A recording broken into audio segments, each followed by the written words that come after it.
RRI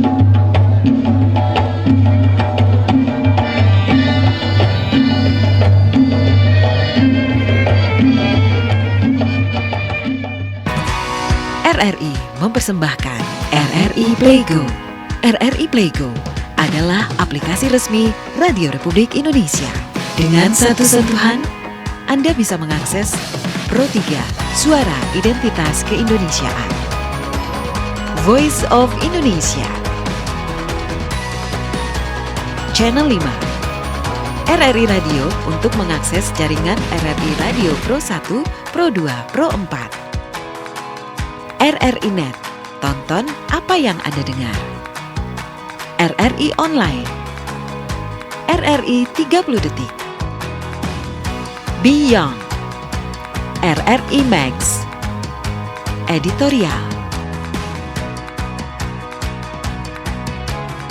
Semua layanan ini bisa Anda dapatkan hanya dengan satu aplikasi, RRI Playgo. Assalamualaikum warahmatullahi wabarakatuh. Selamat malam sahabat budaya program 4 RRI Medan dan juga pemirsa RRI Net. Bertemu lagi dengan saya Anggila Rasati dalam obrolan budaya RRI Net untuk hari ini.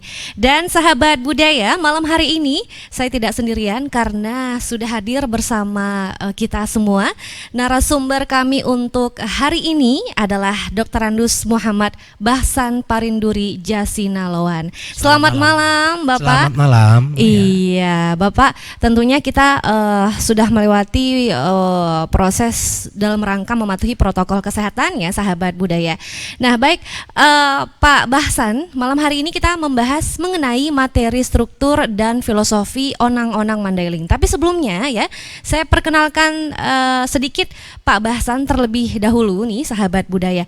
Beliau dilahirkan di Tombang Bustak, Kuala Lumpur, Mandailing, Natal pada tanggal 10 November 1964, bertepatan dengan Hari Pahlawan ya Pak ya. Iya. Dan beliau juga aktif menjadi pemain musik perkusi Mandailing, benar ya Pak ya? Benar. Dan Pak Bahsan juga memiliki sanggar yang bernama Raptama ya Pak? Betul. Itu sanggarnya di rumah Pak? Betul. Sanggarnya di rumah. Baik, malam hari ini kita membahas mengenai materi struktur dan filosofi onang-onang Mandailing. Nah Pak, mungkin bisa diceritakan nih Pak terlebih dahulu, onang-onang itu apa dan sejarahnya bagaimana nih Pak? Iya. Jadi kalau onang-onang ini adalah nyanyian pengiring tortor. Kalau ada menortor, maka ada onang-onang. Tortor itu sendiri adalah tarian sakral yang sering dimunculkan pada kegiatan-kegiatan prosesi budaya. Maka ini merupakan hal yang timbal balik, onang-onang berdampingan dengan ya gondang, dan gondang juga membutuhkan onang-onang. Maka kalau ada prosesi budaya, kalau di Mandailing itu akan banyak orang manortor. Mulai dari suhud namanya sampai ke raja-raja akan selalu manortor dan akan selalu ada onang-onang. Begitu pentingnya. Oke, baik. Ini sejarahnya bagaimana nih Pak? Kok bisa onang-onang akhirnya mengiringi tari tortor ini? Onang-onang ini kan berasal dari kata sebenarnya oinang ya. Oinang. Jadi oinang. Jadi dia hilang satu kata, satu huruf, dia menjadi onang. Sebenarnya ini merupakan cerita ataupun deskripsi ya yang menceritakan siapa yang menortor ini. Jadi maka para onang-onang harus memahami siapa yang sedang menortor, kenapa dia menortor, dan apa yang mau dicapai dari tortor itu. Jadi dia merupakan sesuatu yang berkaitan dan berhubungan langsung. Ya. Baik, tadi Bapak sempat menyebutkan paronang. Ini paronang ini siapa Pak? Paronang-onang itu paronang. Orang yang maronang-onang, ya, orangnya. Ya. Orangnya. Ya. Nah ini apakah ada kriteria khusus untuk paronang-onang ini Pak? Seorang paronang-onang tentunya harus memahami budaya, memahami sejarah marga, kemudian sedikit banyaknya tentang biografi yang menortor. Contoh kalau tortor pengantin, dia akan menceritakan sejarah marga dari yang punya pesta. Lalu kedua pengantin yang sedang menortor diceritakan mulai dari dia kecil, dari lahir, dewasa sampai menikah. Nah, jadi di teks itu terungkaplah semua tentang biografi orang yang menortor. Itulah kompetensi yang harus dimiliki seorang paronang-onang. Baik, artinya dia juga dari pihak keluarga. Bisa jeda tadi tidak ya, kalau paronang-onang ini sebenarnya sudah, kalau dia sudah biasa main itu sudah paham sebelum acara dia akan mencatat sejarah dari mana kampung asal dan sebagainya, sehingga memang betul-betul menarik. Ya, jadi tidak heran kalau di tortor pengantin itu bisa orang menangis kan gitu ya, karena itu cerita yang disampaikan itu adalah cerita keluarga sebenarnya. Iya. Iya. Jadi sejarah dari keluarga itu sendiri. Betul. Ya. Mulai dari dia ditimang-timang waktu kecil, kemudian sampai di bawah sekolah, sampai dewasa, kemudian bertemu dengan pilihan hatinya. Dan kalau anak gadis dia akan meninggalkan keluarganya. Iya. Ya, menuju keluarga suaminya. Tentu ada keharuan-keharuan. Maka dalam onang-onang ini sebenarnya ya sangat haru ya. Sehingga kalau orang Mandailing rasanya sangat janggal kalau tidak ada tortor itu, tidak ada onang-onang itu. Itu salah satu menjadi levelisasi besar tidaknya sebuah pesta. Oke, baik. Ya. Levelisasi besar tidaknya sebuah pesta. Bisa dijelaskan lebih rinci, Pak? Apakah setiap pesta adat Mandailing harus ada onang-onang, harus ada paronang-onangnya, atau apa hubungannya dengan besar level pesta itu dengan paronang-onang ini, Pak? Atau dengan onang-onang ini? Ya, sebenarnya tidak. Tetapi kalau sebelum situasi COVID pandemi seperti sekarang ini, paling tidak 6-7 grup itu main setiap Sabtu Minggu di Medan. Wow. Iya, ya. Apalagi kita mundur ke 2017. Waktu itu saya yang meronang-onang waktu Pesta Bowi Ki Hayang. Ya, saya yang meronang-onang di situ, ya menceritakan riwayat hidup Bobi, riwayat hidup Kahiyang, kedua keluarga. Jadi orang pun paham, orang yang datang di pesta ini siapa dia sebenarnya ini, ya kan, dari mana dia. Kemudian sejarah marganya, tarombonya bagaimana, paham orang semua. Iya. Iya. Sayang sekali saya tidak diundang, kalau enggak kan saya bisa melihat Bapak. Baik. Nah, Pak, untuk onang-onang ini sendiri begitu ya, Pak ya. Apakah memang wajib disajikan setiap pesta adat pernikahan atau tidak hanya saat pernikahan saja? Ada momen-momen lain seperti itu? Jarang di momen lain karena onang-onang pasangannya tortor. Oke. Tortor tuh biasanya bahagia ya, Pak ya. Jadi kalau di momen-momen lain boleh dikatakan jarang, itu nanti namanya lain, menjadi ungut-ungut, keluh kesah, senandung. Oke. Iya, kalau dia umpamanya seorang lelaki yang ditinggal oleh kekasihnya, dia duduk sendiri di pinggir sawah, itu yang muncul ungut-ungut namanya. Hulu? Bukan ungut-ungut. Ungut-ungut. Ya. Oke, baik, itu lain lagi ceritanya Lain ya, Pak lagi ya. ceritanya. Oke, berarti onang-onang ini lebih kepada momen yang bahagia. Betul. Begitu ya, Pak ya. Oke. Nah, biasanya berapa lama nih durasi onang-onang ini setiap di acara pernikahan, Pak? Berlangsungnya berapa lama? Ada pernikahan yang mulai dari acaranya malam. Kalau malam itu biasanya kita main itu dari jam 8 sampai jam 1 malam. Jam 8 sampai 1 pagi ya, Pak? Ya. Jam 8 sampai pukul 1 pagi. Betul. Waduh, lama sekali, Pak. Itu gimana tuh, Pak? Karena yang menortor ini kan banyak. Yang pertama pihak keluarga ayah, Iya. pihak keluarga ibu. Kemudian kalau kita ada namanya kahanggi, ada anak boru, ada mora, ada arajaon, ada pemuda-pemudi. Pemuda-pemudi ini pun berasal dari sekian banyak marga. Jadi itu nggak habis itu belum habis itu. Oke, baik. Saya bisa bayangkan betapa lamanya nih ya, sahabat budaya dan juga pemirsa RRI itu dari pukul 8 malam sampai dengan pukul 1 pagi. Betul. Wah, itu berganti-gantian tapi ya, Pak ya? Berganti-gantian. Berganti-gantian. Dengan onang-onang yang berbeda. Dengan onang-onang yang berbeda-beda. Tapi setiap keluarga, sanak saudara dilibatkan semua, Pak. Betul.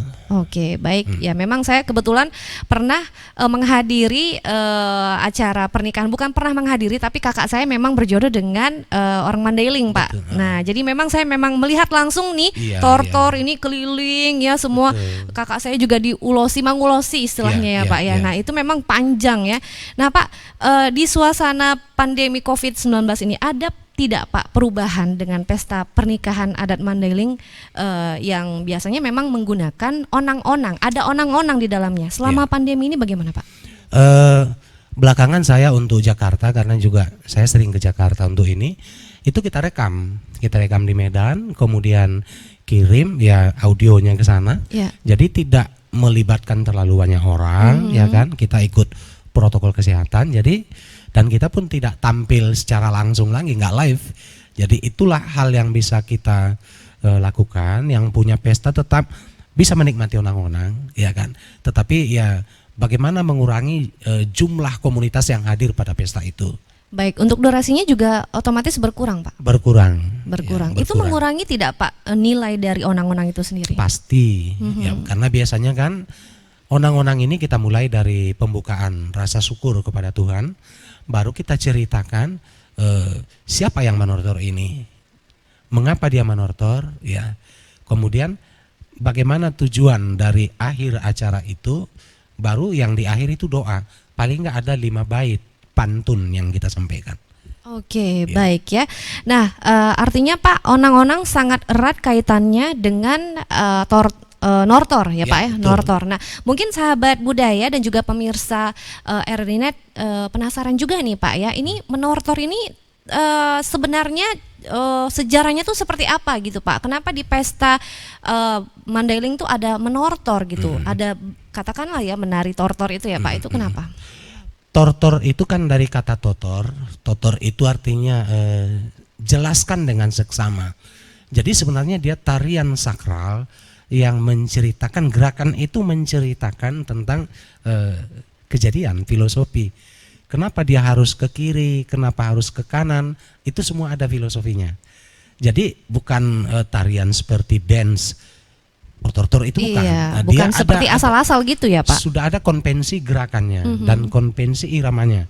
Makanya untuk Mandailing mohon maaf itu berbeda dengan etnis lain barangkali yang bisa menortor dengan lagu-lagu baru gitu ya.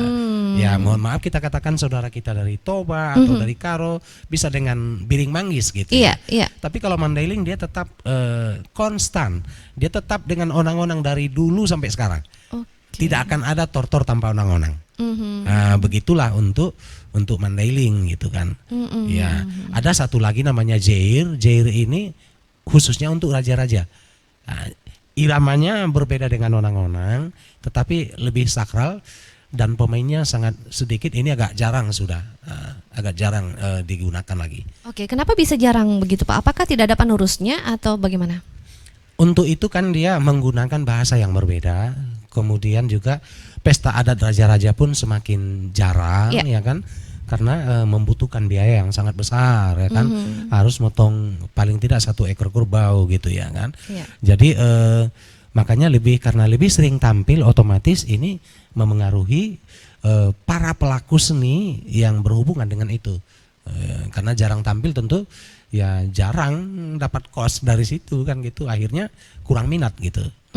Baik Pak, apakah pesta pernikahan Mandailing ini berlaku untuk yang sesama katakanlah ya Mandailing tapi berbeda marga, atau ya nggak apa-apa misalnya suaminya Mandailing, istrinya Jawa misalnya, itu tetap ada onang-onang Pak? Berlaku sesama etnis Mandailing atau campuran. Bahkan saya pernah main itu yang bukan orang Mandailing, tapi dia pingin tortor, sama sekali nggak ada hubungan.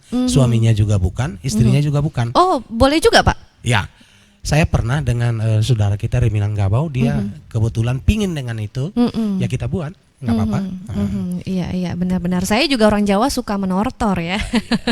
Suka saya menortor itu ya, melihat ulos-ulos itu saya ngerasa wah ini benar-benar budaya yang luar biasa begitu. Nah Pak, bahasan masih mengenai onang-onang ini Pak. Apakah setiap pesta pernikahan Mandailing sudah wajib ada onang-onang? Katakanlah mungkin kan cukup besar biayanya Pak. Katakanlah yang mungkin tidak sanggup untuk onang-onang ini ya, untuk mengadakan onang-onang dalam pesta pernikahannya, diperbolehkan Pak? Sebenarnya dia kan gini, salah satu rangkaian acara di prosesi itu ada tortor pengantin. Ya. Di tortor pengantin ini memang belakangan sudah ada pembaruan-pembaruan, tidak lagi mengundang grup musik seperti kita. Di YouTube sekarang banyak itu onang-onang gitu kan. Jadi Itulah cara-cara orang ya bagaimana tetap mengikuti prosesi adatnya, tetapi menggunakan lebih sedikit katakanlah biaya. Itu yang pembaruan-pembaruan. Yang kedua, tetapi kalau untuk Medan kita katakan rata-rata orang nggak kira harga itu, ya nggak kira harga, karena rasanya memang kalau pesta di Medan ini kalau tidak menggunakan prosesi adat itu rasanya pestanya biasa-biasa Benar, gitu ya. benar. Tapi kalau kecil pun pesta itu menggunakan prosesi adat itu ceritanya kemana-mana gitu ya kan. Benar. Nah, Apalagi itu. kalau pestanya di rumah ya Pak ya. Betul. Nah ini biasanya orang tua yang kalau pesta di rumah nih wah di puas-puasin nih pakai adat gitu ya Pak ya. Betul, Nah, betul. berbeda kalau kita di pesta di gedung gitu ya Pak ya. Nah artinya kalau di Medan ini masih sangat kental begitu Masih, Pak. masih. Prosesi-prosesi pernikahan Iya. adat Mandailing ini ya. Iya. Bapak sendiri juga mengalaminya begitu ya. Baik Pak, masih terdampak dengan COVID-19 Pak yang memang kita masih harus berkutat terus ya melawan COVID-19 ini begitu. Nah Pak, artinya sudah ada cara lain untuk mencegah penyebaran COVID-19 ini dengan menyajikan onang-onang tetapi melalui rekaman. Iya. Begitu ya Pak ya. Nah, kalau menurut pengalaman Bapak, lebih enak live langsung atau melalui rekaman ya Pak? Pasti live ya, pasti live. Karena kalau live kita ibaratkan karaoke, pengantin yang menertur ini jadi karaoke-nya. Ketika dia salah pun tidak akan terlihat. Kalau para onang-onangnya itu bisa menutupi kesalahan itu. Iya. Satu, yang kedua, apapun ceritanya siaran langsung kan lebih hebat ya kan, apapun Iya. ceritanya. Cuma memang dampaknya luar biasa ya. Saya sendiri dengan kru saya itu pekerja seni khususnya di Sumatera Utara ini betul-betul ya kelimpungan lah dengan Iya. kondisi yang seperti ini, pekerja seni ya kan. Nah, tetapi ya ini kita manfaatkan untuk latihan-latihan di rumah lebih banyak ya kan. Bagaimana dampak ke depan kita berupaya lah bagaimana supaya nanti bisa tampil lebih bagus, mudah-mudahan di waktu yang akan datang. Karena biasanya kami itu biasa 1 tahun sebelum main itu udah dipesan. 1 tahun sebelum main Pak. Ya. Wah, berarti imbang-imbang sama Syahrini ya Pak ya. Maksudnya bukan gitu. Schedule-nya itu Ya. udah 1 tahun tuh udah padat gitu ya. Ya, karena dia kan cuma Sabtu Minggu biasanya Iya. pesta adat. Jadi biasa itu 1 tahun, apalagi pesta adat yang besar, mereka takut terganggu ya Iya. kan. 1 tahun sudah dipesan. Desember sudah ada pesanan gitu. Wow, Hari ini luar Desember biasa. sudah ada pesanan gitu kan. Karena begitulah nilai budaya itu Iya. ya. Dan dia ingin nanti anaknya ini yang pesta ini terlihat di video sampai dilihat cucunya gitu. Dan orang tuanya pun masih bisa dilihat ikut menortor di situ. Benar. Satu kebanggaan besar bagi keluarga. Benar sekali, ya. benar. Ada kenang-kenangan begitu ya Ada Pak ya. kenang-kenangan, Dan ya. juga itu melestarikan budaya Mandailing juga Betul, gitu ya Pak ya. betul. Nah, tetapi Pak berbicara mengenai generasi milenial saat ini, apakah masih sebegitu antusiasnya generasi milenial saat ini yang beretnis Mandailing untuk melakukan pernikahan dan di dalam pernikahannya itu ada onang-onang begitu Pak, mengingatkan anak-anak sekarang sepertinya aduh udah nggak usah pakai acara adat gitu, aduh lama gitu ya. Malah kalau saya lebih enak yang milenial ini. Kalau itu kan saya latih dulu dia nortor. Itu saya datang ke rumahnya untuk pengantin kita latih. Kalau anak sekarang 1 jam kita latih udah bisa. Iya, Ya, lebih karena cepat ya Pak ya. Iya, kita punya YouTube, saya punya YouTube, tinggal lihat di YouTube. Nah, gitu. Jauh lebih mudah. Jauh semuanya lebih mudah sekarang. Dan mereka sendiri, anak-anak muda ini, kita katakan sekarang itu bijak-bijak gitu kan, tidak Iya. perlu terlalu banyak kita ajari. Nah, jadi di rumah pun yang saya latih itu yang rata-rata anak SMA ke bawah. Jadi saya jarang pemain yang sudah berumur, lebih ya mendaya gunakan pemain-pemain yang muda, yang anak-anak SMA. Nah, dan itu lebih energik, lebih mudah kita Lebih semangat ya Pak. lebih semangat gitu. Nah, Baik Pak, tadi Bapak juga sempat mengutarakan bahwa perbedaan nortor di etnis Mandailing dengan Batak Toba contoh itu kan sudah berbeda. Apakah gerakannya juga berbeda? berbeda. Berbeda, mungkin bisa dicontohkan Pak. Kalau Mandailing seperti apa, Toba seperti apa, Karo seperti apa? Yang mudahnya Mandailing tangannya paling bawah. Oh, jadi begini. Ya, di sini dia. Oh, baik. Nanti naik sedikit itu Toba, makin naik itu Karo. Oh, gitu ya. Dari Kalau Toba tangannya segini. saja. Ya. Toba segini, kalau Ya. Karo segini. Ya. Oke. Satu, yang kedua dengan lagu onang-onang ini. Oh baik. Nah, ini cuma dapat di Tapaksel lah, kita katakan Mandailing Tapaksel. Jadi saudara kita yang lain itu nortor dengan, bisa saya katakan tadi, dengan lagu karo apa saja mereka bisa nortor gitu. Iya, bahkan lagu modern sekalipun. Iya, itu kita salutnya ya, terjadinya pembaruan di situ. Kalau Mandailing enggak, ya tetap berkutat di onang-onang kalau enggak jair. Nah, kenapa Pak? Yang pertama, original. Masyarakat Mandailing sendiri tidak mau merubah itu. Iya. Begitu mencintai budayanya. Jadi ketika ada pembaruan pun terus itu nggak benar terus gitu. Oke, baik. Yang pemangku itu nggak benar, itu salah. Gitu dia. Jadi mulai dari gerakannya, suaranya, gondangnya juga tetap ya bertahan, mudah-mudahan sampai dengan hari ini. Apakah ada persamaan antara gondang Mandailing dengan gondang Batak dan juga etnis lainnya? Persamaannya sih namanya daerah yang berdekatan lokasinya ada persamaan. Nah, tetapi iramanya berbeda. Iramanya berbeda. Dia sama-sama gendang. Ya, kalau di Mandailing itu dua gendangnya untuk tortor ini. Iya kan? Jadi kalau di Karo mungkin kecil-kecil. Ya kalau di Mandailing itu paling gede gitu ya. Besar-besar ya Besar, Pak. besar. Makanya suaranya menggelegar gitu ya. Betul. Saya juga sering mendengarkan lagu Tapsel itu kalau sudah gondangnya tuh aduh sedep kali gitu ya Pak. Suka dengerin gondang ini, saya sangat-sangat suka. Nah Pak, nanti kita akan lanjutkan kembali dan tapi sebelum kita lanjutkan saya sedikit Pak mau mendengarkan Bapak menyanyikan ya onang-onang ini Pak. Ileonang botibayaonang tolot debuya lebaya bueon di anjungan ni sopwa le sabada sabai parjolodo di dokale mauliateon di Tuhan tanah gumor gale baya langiti.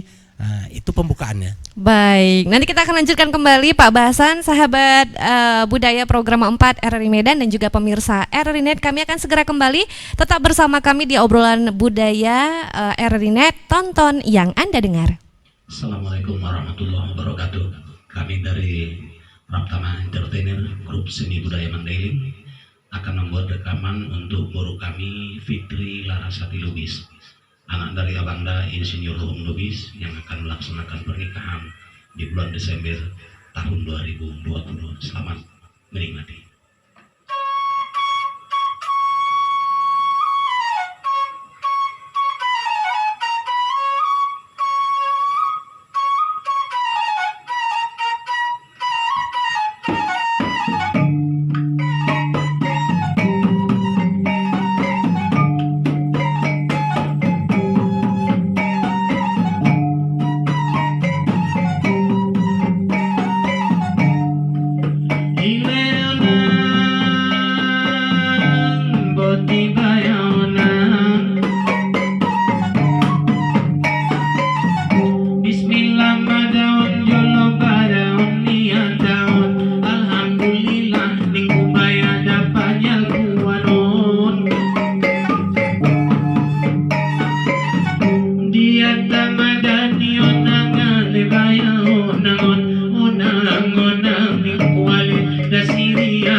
bayani kue-kueon ijagain hoinan baya sa panjang borgimon ulang kodainan baya itongin hoiton bue-bue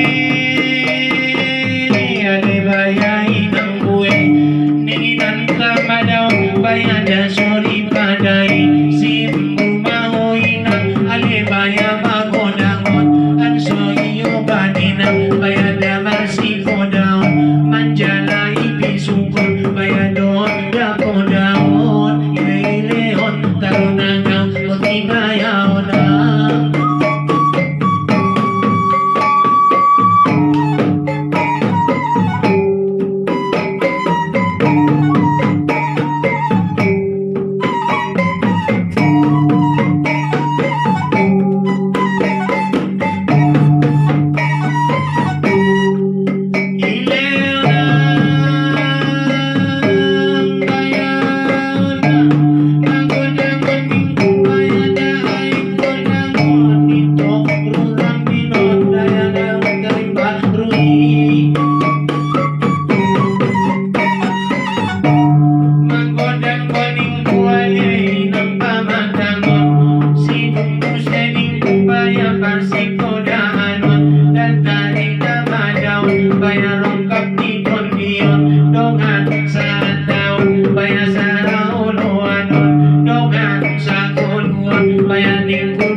siang bayadan Surabaya di Namboru Siri minggu dua bulan darion amak Namboru dabang bangun minggu iwanto sata amu inang bayadan sa oloani dan sa tingganon minggu baya dan sa pangananon dabon donan minggu baya diangon uanon damangon uson dagang minggu baya matong bangon ile-ilehon tarunagaw pati bayaw na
Virus corona yang diduga menyebabkan pneumonia atau radang paru-paru, namun juga terlihat menyerupai SARS ini tidak bisa disembuhkan dengan antibiotik.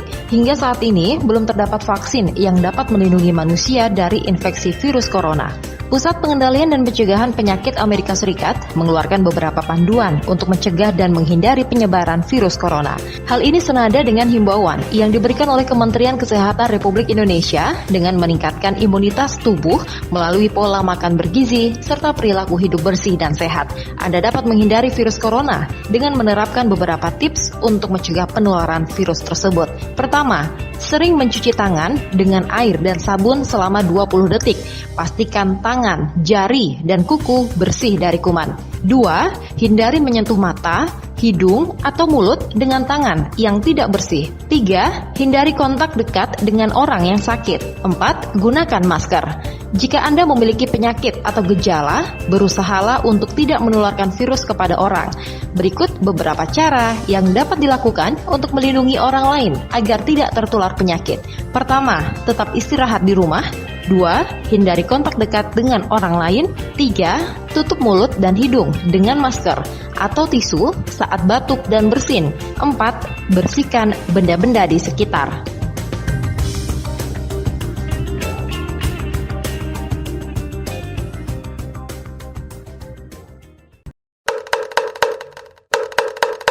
Waktunya kentongan.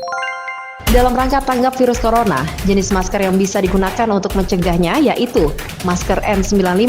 Lebih efektif dalam membasmi virus, juga lebih mahal harganya dan kurang nyaman digunakan. Masker operasi sekali pakai, lebih murah dan nyaman dipakai. Pastikan sisi yang tahan air, yaitu berwarna hijau atau biru, berada di luar, dan sisi putih yang menyerap ada di dalam.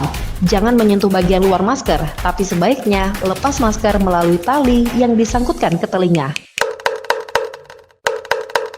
RRI Radio Tanggap Bencana.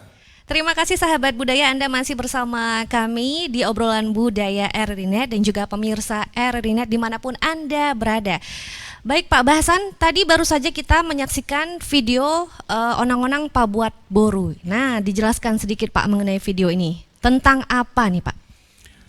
Onang-onang Pabuat Boru itu tadi itu kan video bagaimana seorang gadis lah kita katakan setelah menikah akan berangkat ketika pesta di rumahnya akan berangkat ke rumah mertuanya laki-laki. Baik. Berarti ini kan dalam etnis Mandailing ini sangat sedih karena dia akan meninggalkan keluarga besarnya dan masuk di keluarga besar yang baru. Benar. Contoh kalau dia Nasution, Anggi Nasution namanya gitu ya kan, dia akan mengikuti marga suaminya. Jadi perpindahan itu tidak hanya perpindahan orang, tetapi perpindahan sistem kekerabatannya juga udah berpindah gitu. Jadi dia bagian dari keluarga suaminya, tidak lagi merupakan bagian dari keluarga ayahnya gitu. Artinya sudah memang harus cenderung ke keluarga suami begitu Pak. Betul. Maka itu salah satu faktor dari kesedihan itu, berkuranglah satu jumlah orang di rumah itu kan gitu. Sementara suaminya bergembira karena bertambah jumlah satu orang gitu. Jadi Pabuat Boru itu adalah pesta di rumah pengantin wanita. Pesta di rumah pengantin wanita. Kalau yang di pengantin pria? Itu namanya Aruan Boru, Aruan kedatangan pengantin wanita. Baik, gitu, Aruan Boru namanya ya Pak ya. Makanya biasanya kalau ada dua pesta gitu ya. Nah, di Mandailing ada dua pesta, di rumah wanita juga, di rumah yang pria juga. Ya maka apa namanya ya, memang besar ya kan. Iya. Besar biaya, kosnya besar. Biayanya, banyak juga waktunya ya Pak ya, orangnya juga banyak ya. Kita satu aja kadang-kadang wow terasa gitu ya, apalagi dua. Tapi memang itulah ya Pak ya, Mandailing memang sebegitu cintanya terhadap adat itu sendiri sehingga memang dilaksanakanlah 2 kali pesta begitu ya. Memang benar-benar mencintai adatnya dan melestarikan budaya itu ya Pak. Betul. Baik Pak, perlengkapan acara onang-onang nih Pak, apa saja yang dibutuhkan untuk bisa beronang-onang? Dia kan onang-onang ini diiringi oleh musik namanya gondang boru atau gondang tunggu dua. Gondang boru atau tunggu dua, 2 buah. Kemudian ada 1 buah gong. Kemudian ada 3 gong kecil. Kemudian ada 1 simbal. Kemudian ada 1 suling dan pemain sulingnya serta para onang-onang. Jadi paling tidak melibatkan 7 orang, 7 orang pemain gitu. Nah, jadi barulah iring mengiringi antara musik ini dengan onang-onang ini. Makanya pemain onang-onang ini biasanya juga dia sudah memahami ritme dan sebagainya, juga bagaimana mengatur tempo. Kalau yang notor itu yang lebih tua, kalau anak gadis anak muda-muda dia bisa lebih dinamik, kencang lebih ya, Pak, cepat, kencang. Tapi kalau yang tua seperti raja-raja tadi itu nggak onang-onang biasanya kejair. juga nanti ada videonya barangkali. Oke, baik. Artinya memang ada perbedaan antara yang Ya. tua-tua dan yang muda-muda. Betul. Karena nanti kalau yang tua-tua dibuat iramanya kenceng-kenceng, waduh. Bisa kita bayangkan nanti yang tua-tua ngerasa kayak muda-muda ya, Pak. Betul. Baik. Nah, untuk alat musiknya tadi sudah Bapak sebutkan. Apakah setiap onang-onang ini dilaksanakan wajib ada alat musik ini, Pak? Tadi ada gondang boru, tunggu 2 ya, Pak ya. Kemudian ada gong, 1 gong dan 3 gong kecil dan yang lainnya itu memang wajib ada setiap onang-onang, Pak. Wajib untuk mencapai keindahan daripada musik dengan lagu ini akan terpadu dengan bagus, ya kan. Malah kalau kurang nanti ada yang kurang kan gitu dia. Nah, jadi juga orang yang menortor itu nanti akan lebih meresapi, menikmati dan mengapresiasi dibanding kalau umpamanya kurang satu di Iya. antara media musik yang kita gunakan ini. Seperti sayur tanpa garam, seperti aku tanpa dirimu. Begitu kira-kira ya, Pak ya. Iya, iya. Baik, selama Bapak melakukan atau ya beronang-onang ini, Pak, pengalaman yang paling mengesankan untuk Bapak nih di mana? Kapan Bapak beronang-onang ini? Saya mulai meronang-onang itu masih kuliah di Fakultas Budaya USU, udah mulai ikut-ikut dengan grup musik gitu ya. Pernah sekali kalau kita hitung itu, saya buat selalu di rumah daftarnya itu sekitar 450-an kali saya meronang-onang gitu Iya, ya. iya. Ada pernah saudara kita gitu datang ke rumah menitikkan air mata, Pak saya nggak punya uang, tapi anak saya pingin kali gitu kan. Di situ betul-betul saya begitu dia mencintai budayanya, tapi dia nggak sanggup, ya kan. Lalu boleh dibilang tanpa dibayar kita tampil di situ. Baik. Ya, karena dia pun memang. Semua karena jiwa seni juga ya, Pak. Iya, dulu saya waktu pesta saya pingin kali ada tortor dan onang-onang. Ini anak saya, kalau saya dulu dia pingin kali Pak, nah ayahnya udah nggak ada lagi begini begitu. Oke, kami tampil, saya bilang. Nah, kami tampil, ya kan. Itu yang pertama. Yang kedua ada orang yang seperti itulah kita buat nego, lalu dia bilang, kamu kalau nanti onang-onangnya bikin saya nangis, saya akan berikan kamu sekian juta. Katanya. Wow. Ya, begitulah apresiasi pencitraan terhadap onang-onang itu.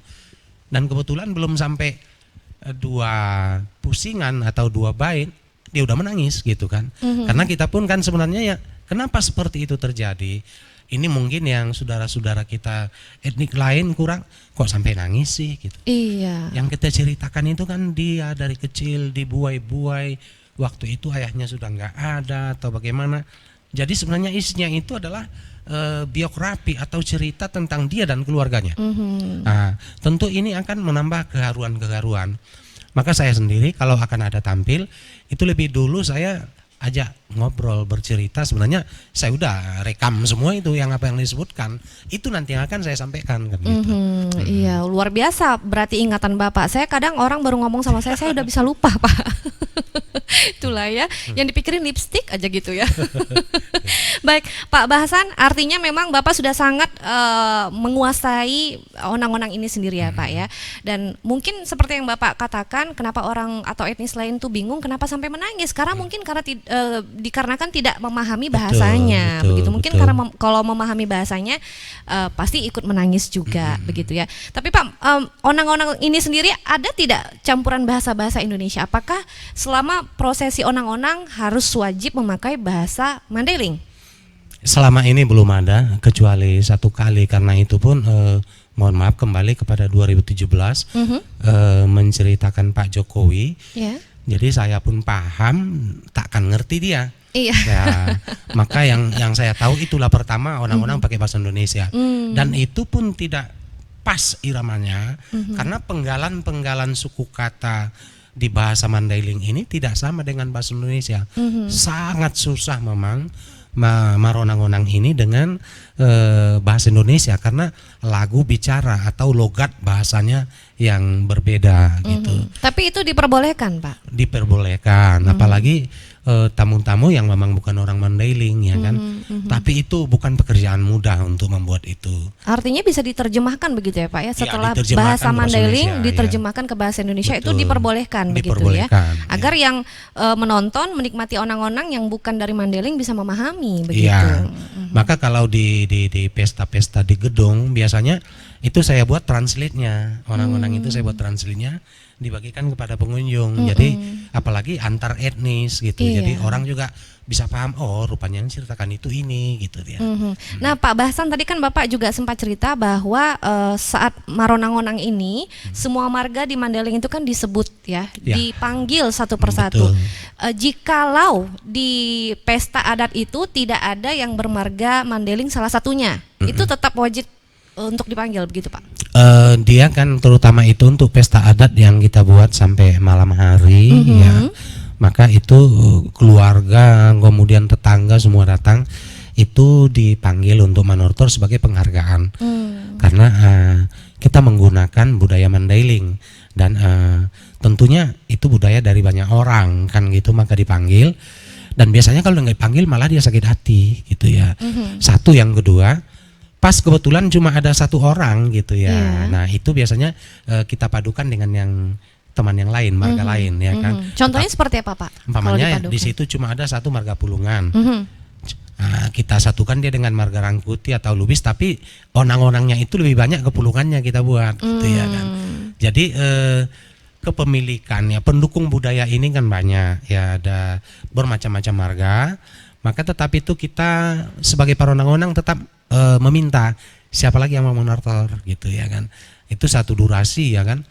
Saya biasa itu dari jam 8 ya seperti tadi sampai jam 1 pagi itu paling nggak itu 20 kali show, 20 kali karena rata-rata 10 menit atau 8 ke 10 menit.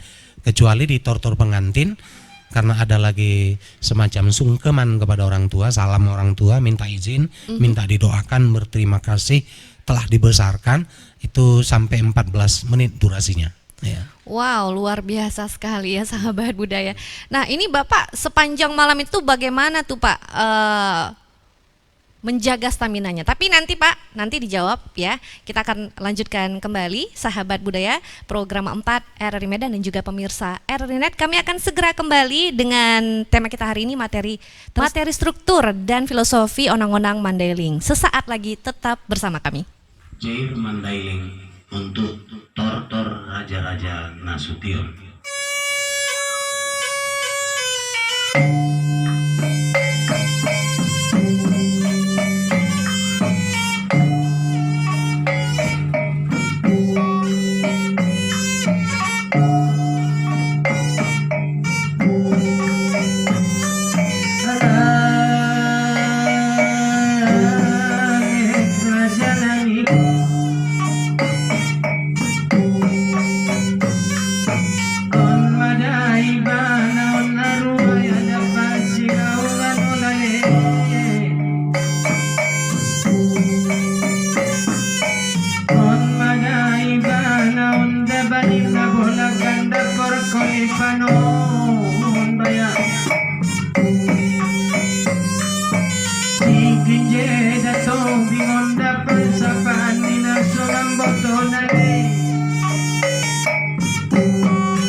namal karatan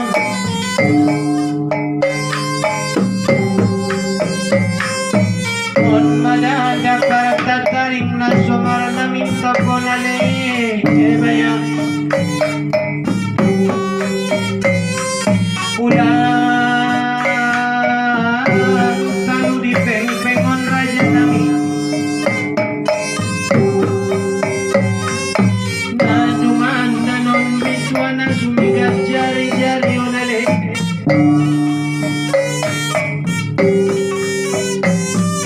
dapat saya ada kugaring yung punta na rogi onale di suka kaoni mo kaya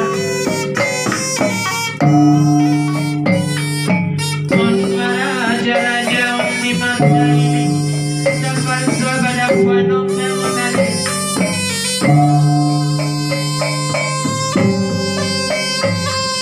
Utatan daun minggu siang kering marapion darah kami dalam diadian baniau nalek kanjoli ngaun turolong pada dari naku saya madaun sababnya di pidolio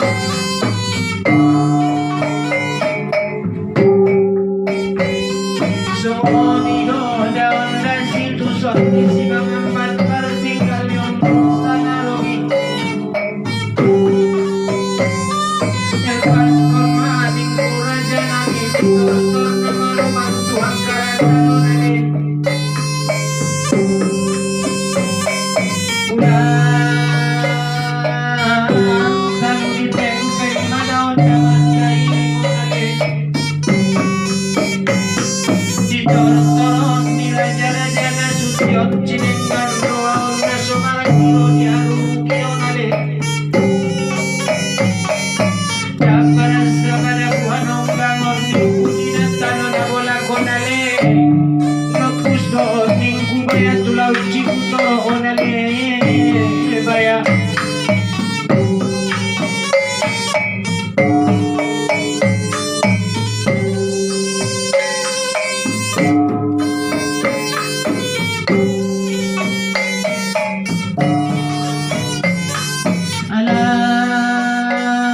alale dagaja pagaja onale ning kuda baya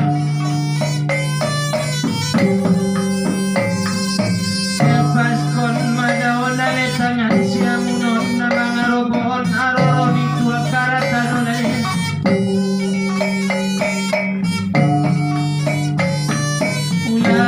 Ulan talu di peng-pengon raja nami Raja nami nama tuan nama karotam sinenggan roa onale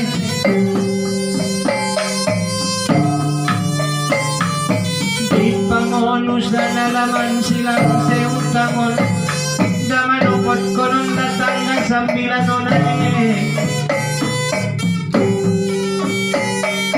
Di tonggol si Ararabeon Tonggol si lipan-lipanon ning kumada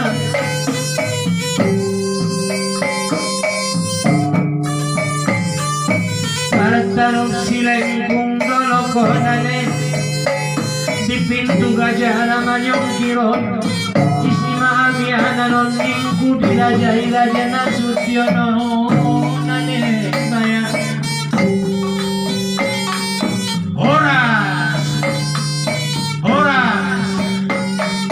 Horas ton di madingin Bir ton di matubu Sayur matua puro Sebaiknya Anda tahu, Indonesia adalah negara yang terkenal akan keanekaragaman budayanya. Salah satunya adalah alat musik tradisional. Alat musik tradisional di Indonesia memiliki nama dan kegunaan yang unik di masing-masing daerah. Sasando, alat musik khas Pulau Rote yang sekilas mirip gitar ini, konon sudah digunakan masyarakat di Rote, Nusa Tenggara Timur sejak abad ke-7. Sasando memiliki bagian utama berbentuk tabung panjang yang terbuat dari bambu. Pada bagian tengah alat musik berdawai ini berbentuk melingkar dari atas ke bawah. Dawai-dawai pada sasando direntangkan di tabung dari atas ke bawah yang sudah diberi ganjalan-ganjalan. Berdasarkan struktur nada, sasando dapat dibedakan menjadi dua jenis. Pertama, sasando gong dengan sistem nada pentatonik memiliki 12 dawai. Sasando jenis ini biasanya hanya bisa digunakan untuk memainkan lagu-lagu tradisional masyarakat di Pulau Rote. Kedua, adalah sasando biola, memiliki sistem nada diatonik dengan jumlah dawai mencapai 48 buah. Kelebihan dari sasando ini terletak pada jenis lagu yang bisa dimainkannya lebih bervariasi.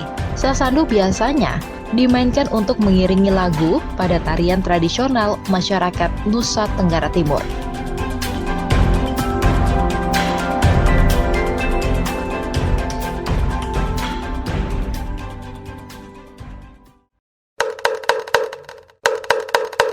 Waktunya kentongan. Dalam rangka tanggap virus corona, berikut panduan jarak sosial di tempat kerja. Hindari pertemuan langsung, gunakan konferensi online, email, atau telepon jika memungkinkan, bahkan ketika kita berada di gedung yang sama. Pertemuan tatap muka yang tak terhindarkan, waktu terbatas, ruangan besar, tidak duduk berdekatan, dan hindari kontak fisik. Jangan berkumpul di ruang kerja, dapur, ruang mesin fotokopi, atau area lain di tempat biasa kita bersosialisasi. Jaga jarak 2 meter bila memungkinkan. Batalkan atau tunda perjalanan dinas, pertemuan-pertemuan yang tidak penting, seminar, pelatihan, dan lain-lain. Bawa makan siang dan makan di meja sendiri atau jauh dari orang lain. Hindari ruang makan siang dan restoran ramai. Sebisa mungkin hindari transportasi umum, pergi lebih awal atau terlambat untuk menghindari kontak fisik di perjalanan. Batasi catering, team building, dan kegiatan lain di mana memungkinkan terjadi kontak dekat dengan orang lain. RRI Radio Tanggap Bencana.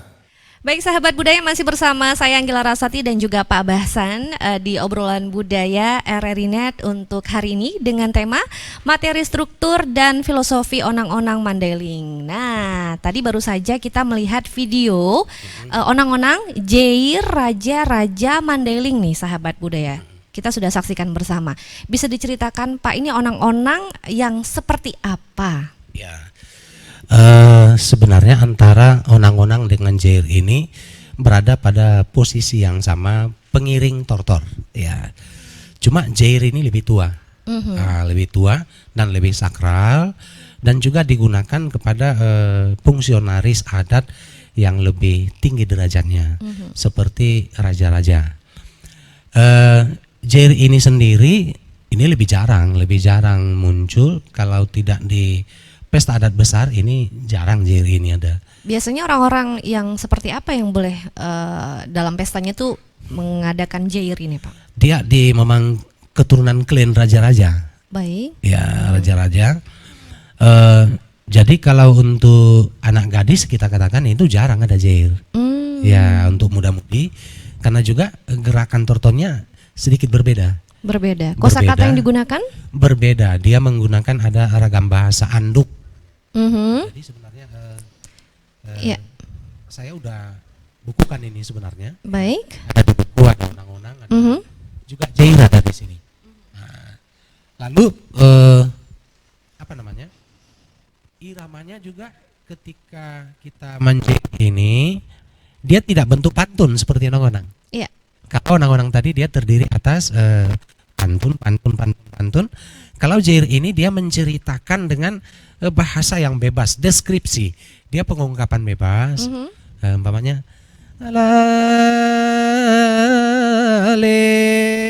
baya. Dia lebih lembut, lebih halus, ya kan? Nah, dan gerakan panortornya juga lebih lambat, juga gondang yang mengiringinya juga lebih lambat. Ya. Baik, artinya Jair ini tidak ada pantunnya, tidak ada. Bukan bentuk pantun. Bukan bentuk pantun. Bukan ya. bentuk pantun. Kenapa bisa berbeda seperti itu, Pak? Karena dia bedanya kalau Jair ini dia bercerita sebenarnya. Jair ini bercerita. Bercerita bebas, tidak terikat dengan sampiran dan isi seperti para pantun.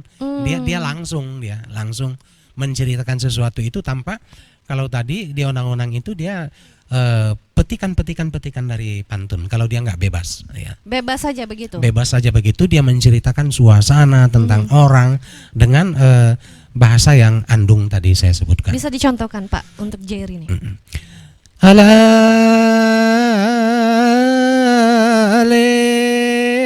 baya tortor madani raja ningku baya rajaon raja ningku aleda mandai lingon ayu ara ningku baya dapar silaunganon baya. Baik Pak, terjemahannya seperti apa Pak? Karena kan tadi Bapak bilang itu seperti cerita, terjemahannya seperti apa? Wahai raja-raja kami, inilah dia tortor dari raja-raja. Raja-raja yang melindungi rakyatnya, raja-raja yang menjadi panutan untuk rakyatnya, gitu. Kira-kira seperti itu ya Pak ya. Jadi dia lebih bebas, lebih apa ya, bercerita bukan dalam bentuk pantun ya Pak ya. Betul. Baik, luar biasa sekali sahabat budaya. Obrolan kita hari ini memang sangat menambah wawasan ya, apalagi untuk generasi muda yang beretnis Mandailing seperti itu. Nah Pak, untuk onang-onang ini sendiri begitu Pak, seperti yang sudah Bapak ceritakan sebelumnya bahwa memang banyak ya onang-onang atau paronang-onang selama beberapa jam melakukan onang-onang ini itu berganti-gantian. Begitu Pak ya? Bergantian, kalau saya main tunggal itu. Oh Bapak main tunggal? Wah itu gimana Pak? Nah itu tadi dia, menjaga staminanya seperti apa Pak? Yang paling utama kebetulan saya kan memang memahami bahasanya dan sudah menguasai rata-rata sejarah dari marga-marga. Tapi yang terpenting dari Bera itu saya memang menikmatinya juga gitu. Baik, luar biasa jiwa. Saya menikmatinya. Memang jiwa seni itu ya Pak Iya, ya, sangat iya. kental sekali. Betul. Ya Pak ya. Nah jadi kita pun sekarang berusaha bagaimana anak-anak muda bisa terlibat ya dengan yang seperti ini. Karena paronang-onang Mandailing itu di Medan itu nggak berapa hitungan jari, paling 4 orang gitu. Ya paling 4 orang. Kebetulan kita juga membuat pelatihan bagaimana dan kita juga buat di YouTube untuk generasi muda biar lebih mudah bisa memahaminya. Nah, baik, gimana dengan respon generasi muda nih Pak, apalagi generasi muda yang beretnis Mandailing? Sejauh apa antusiasme mereka Pak? Masih sangat antusias. Saya baru pulang dari Kabupaten Mandailing Natal, juga diundang untuk narasumber pelatihan ini. Pelatihan untuk onang-onang ini dan jair ya kan, itu kita laksanakan selama 4 hari di Bagas Godang Sabah Purba baru minggu lalu itu. Dan mereka sangat antusias dan susahnya kan tidak ada pembelajaran di sekolah itu. Iya. Jadi itu yang belum terdapat pada muatan lokal yang mungkin jadi perlu perhatian dari semua pihak untuk itu ya. Ya semoga setelah ini ya Pak ya ada Ya, perhatian ya Pak, mudah-mudahan perhatian nanti, khusus ya, khususnya memang di Sumatera Utara. Nah itu kan tadi di Mandailing Natal, kalau di Medan bagaimana Pak antusiasme anak-anak muda Mandailingnya? Kebetulan kan saya juga Ketua Adat Seni Budaya untuk Hikmah Sumatera Utara, juga di Hikmah juga membuat pelatihan-pelatihan itu ya kan. Juga kita membuat grup-grup yang bersama-sama untuk melestarikan itu, karena itu sesuatu yang situs tak benda yang harus kita pertahankan. Baik Pak, sepanjang melakukan onang-onang ini Pak, apakah ritmenya terus sama atau ada beberapa saat pelan atau kencang terus Pak? Ada sebenarnya bukan kencang, kalau iramanya itu sama setiap onang-onang. Cuma ada nanti saat-saatnya naik turun sesuai dengan gerakan yang manortor itu. Jadi para onang-onang ini harus sigap memang di situ melihat. Kadang-kadang kita apalagi yang tua-tua belum sampai habis sudah kita putus gitu, melihat ya kondisi mereka sudah lelah ya Pak? Lelah gitu. Dan di situ juga kami para onang-onang ini sebenarnya ya mohon maaf Anggi, itu sering dapat sawer dari keluarga atau dari yang maronang-onang itu sendiri, ketika rasa kita betul-betul menceritakan dirinya itu pas. Dia bisa pulang kampung nanti bikin pesta adat itu turun di Medan ke kampung, kerinduan kepada kampung halaman, itu kita bangun memang dengan teks onang-onang ini. Jadi ada upaya-upaya yang pembangunan rasa cinta kepada jati diri dari etnis itu sendiri, sehingga mudah-mudahan generasi muda pun mengikuti itu ya gitu. Waduh, cair banyak nih ya sahabat budaya ya. Mungkin lain kali saya bisa diajak ya Pak, saya megangin sawernya aja. Boleh lagi. Baik Pak, waktu jualah yang memang harus menyudahi obrolan budaya kita kali ini. Terakhir nih Pak, mungkin pesan untuk generasi muda khususnya yang beretnis Mandailing nih Pak, mengenai onang-onang ini. Silakan Pak. Ya, jadi kalau bukan kita siapa lagi, dan terutama untuk para generasi muda kami Mandailing, tetap kita pertahankan jati diri, terutama salah satunya adalah tradisi lisan onang-onang dan jair sebagai cinta kepada budaya. Demikian Anggi. Baik, Bapak Dr. Andus Muhammad Bahsan Parinduri Jasinaloan, terima kasih Bapak atas Sama-sama, waktunya Anggi, ya. untuk malam hari ini ya. Semoga obrolan budaya kita kali ini membawa manfaat ya Pak, dan juga memberikan hikmah khususnya untuk terus melestarikan budaya etnis Mandailingnya Pak. Ya mungkin suatu saat saya bisa ikut Pak, saya bisa ikut untuk melihat Bapak paronang-onang. Mudah-mudahan ya. Yang mudah-mudahan saya dapat kesempatan itu ya Pak ya. Iya. Baik sahabat budaya, demikian obrolan budaya RRI Net kali ini ya. Terima kasih atas atensi Anda. Kita akan bertemu lagi di lain waktu di obrolan budaya RRI Medan lain waktu dengan tema yang juga tidak akan kalah menarik nih sahabat budaya. Terima kasih, saya Anggila Rasati pamit undur diri. Wassalamualaikum warahmatullahi wabarakatuh. Dah.